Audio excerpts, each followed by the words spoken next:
De vuelta en Market, Economía y Negocios. Vamos a ver ahora un punto de vista del decano de la Facultad de Economía de la Universidad Autónoma de Santo Domingo, el licenciado Alexis Martínez, quien saluda el informe del Banco Central de que allá en el mes de febrero la economía empezó a recuperarse al incrementar, al tener un desempeño de un crecimiento de 1.1% respecto al PIB.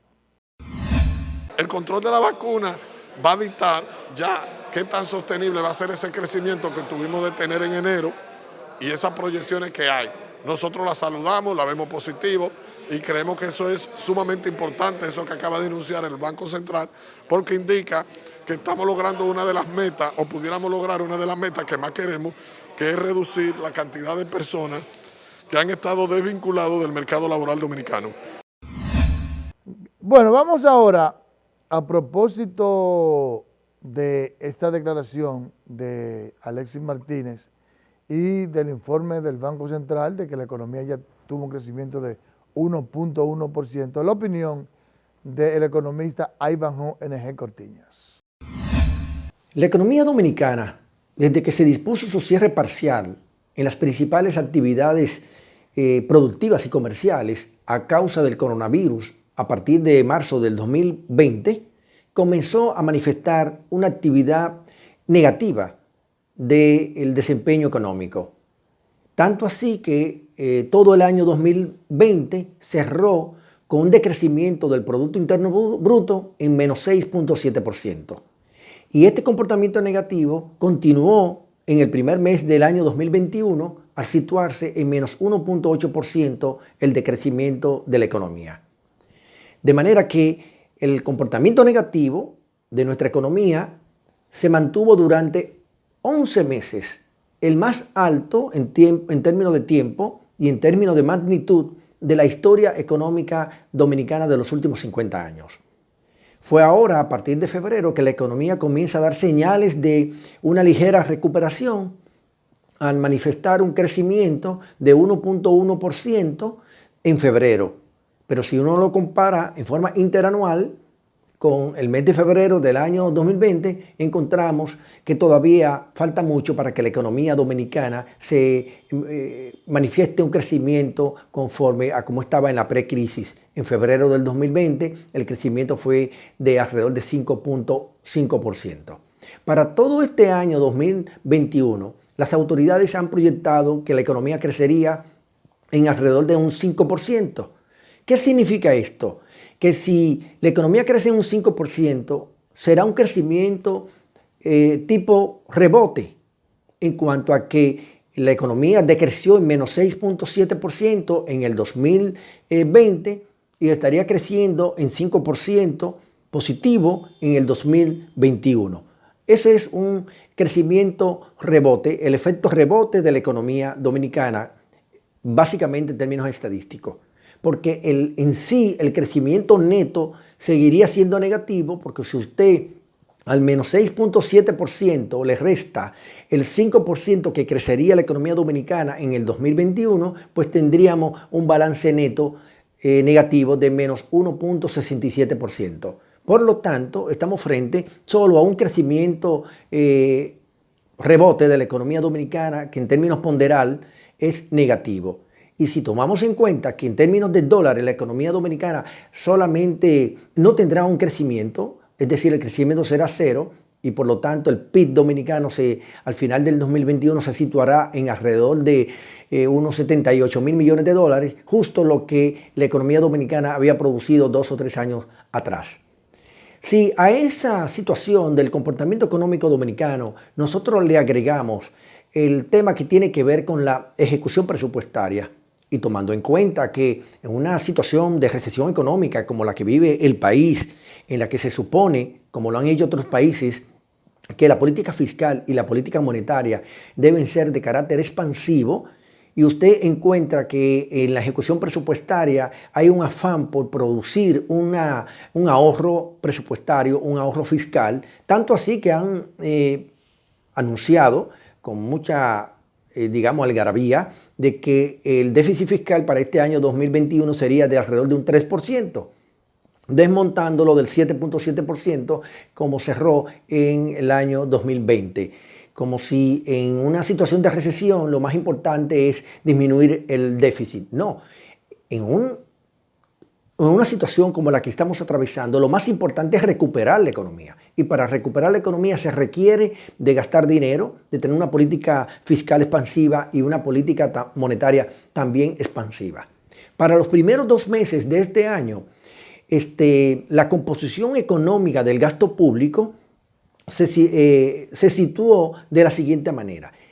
De 116 mil millones de pesos que se gastó durante enero o febrero, de esos 116 mil, 112 mil 985 millones fueron gastos corrientes y apenas 3.116 millones de pesos fueron gastos de capital. ¿Qué significa eso? Que al gastar los 112 mil 985 millones de pesos, que equivale a 97.3% del gasto total, en gasto corriente, eso significa que este gasto no dinamiza la economía porque no se destina a inversión pública, sino que se destina a consumo. Y el consumo, si bien aporta a la demanda agregada, lo hace en forma muy temporal. En cambio, si valoramos estos 3.161 millones de pesos que se gastaron en enero-febrero, equivalente al 2.7% del gasto público total, como gasto de capital, estamos frente a una inversión, frente a un comportamiento del gasto público analizado desde la perspectiva de la inversión pública insignificante. Quiere decir eso entonces que la política fiscal, al destinar un monto tan pequeño al gasto de capital, no está jugando el rol de dinamizar, de provocar, de motorizar la recuperación económica, porque el gasto de capital es el que se destina a inversión pública y la inversión pública crea empleo y crea demanda en forma permanente y además también que tiene un carácter autosostenible en el tiempo.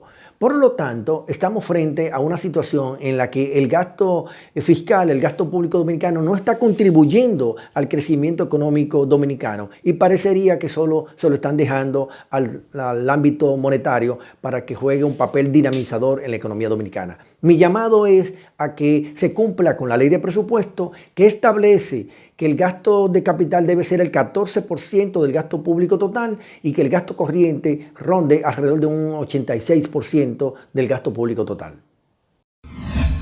Gracias a Iván Jorge Cortiño. Miren, no cabe dudas de que, incluso en el día de ayer yo estuve hablando de ese tema, de que para que haya una verdadera recuperación de la economía hará falta el impulso del gasto público.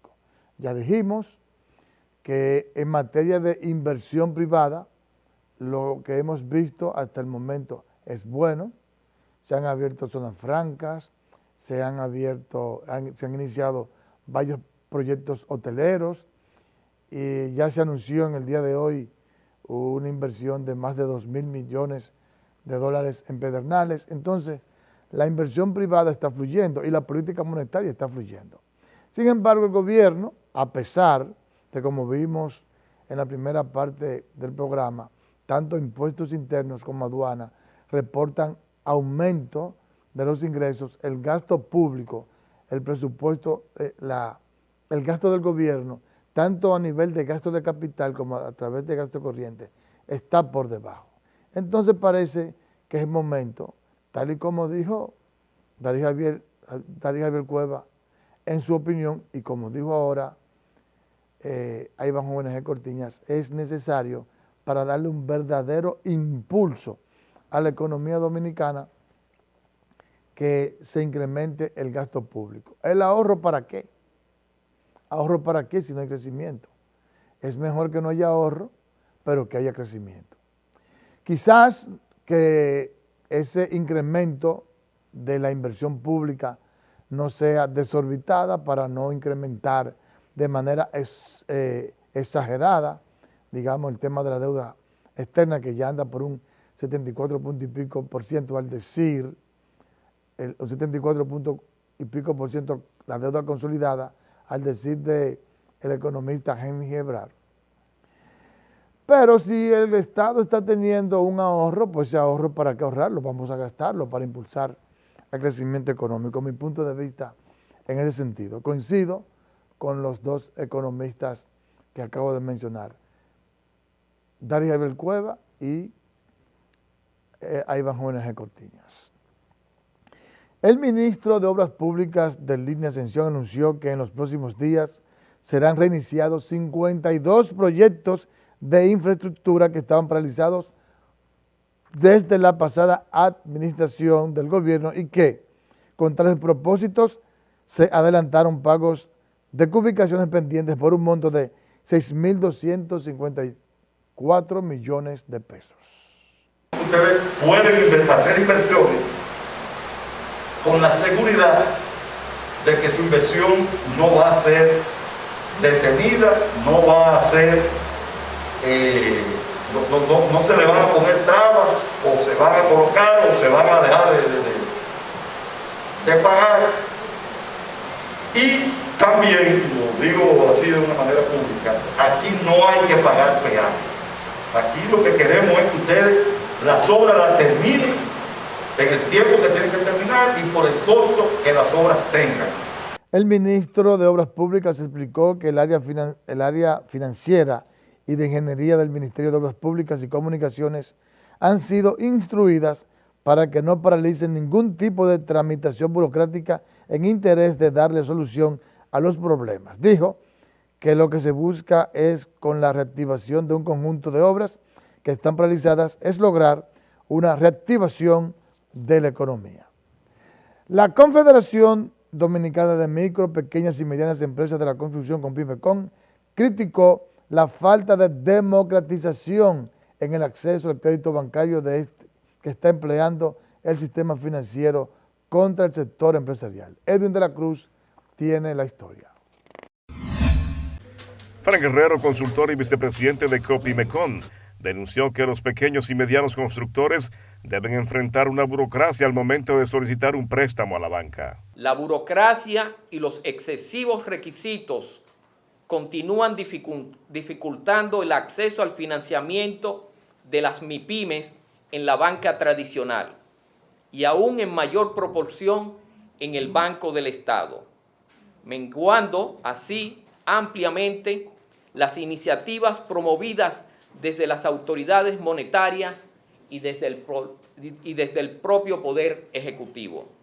Guerrero exhortó a las entidades bancarias a trabajar junto a las autoridades monetarias en la construcción de un sistema financiero más inclusivo, abierto, accesible y transparente para todos. Hacemos un llamado al sistema financiero nacional, en especial a las instituciones de intermediación financiera que lo componen, a que trabajen de la mano con las autoridades monetarias en la construcción de un sistema financiero realmente más abierto, inclusivo, accesible y transparente para todos.